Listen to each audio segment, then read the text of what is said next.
Hi everyone! Today I want to give you some helpful travel hints for Scotland, things you should and shouldn't do using verbs of permission, obligation and prohibition. So let's take a look. When you come to Scotland, you mustn't laugh at unicorns. They're Scotland's national animal and Scottish people really like them.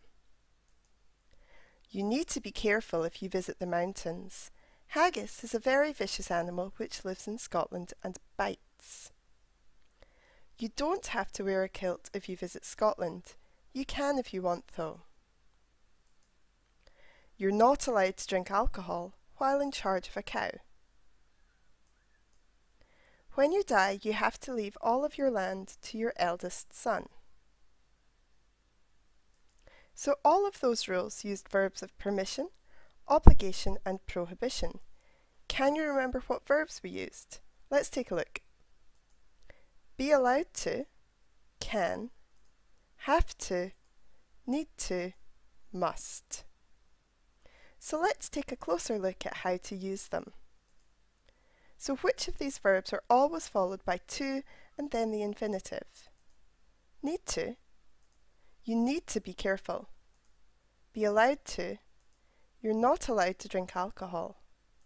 Have to. You don't have to wear a kilt. And which of the verbs are never followed by to? Can and must. So can you remember what are they followed by? They're followed just by the infinitive. You can wear a kilt if you want. So which of those verbs do you think change form? Be allowed to, have to, need to. So let's take a look at what forms they take. I am allowed to, have to, need to. He, she, it is allowed to, has to, needs to. They, we are allowed to, have to, and need to. So what's the difference between must and have to?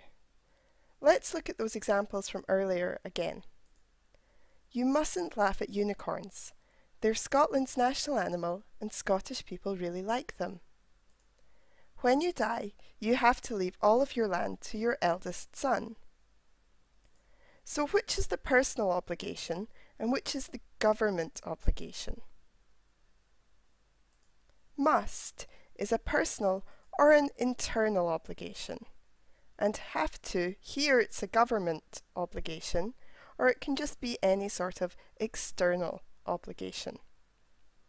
So thank you very much for watching, and remember you can visit my website www.learntoloveenglish.com to download free worksheets to go with the videos or to book a lesson with me.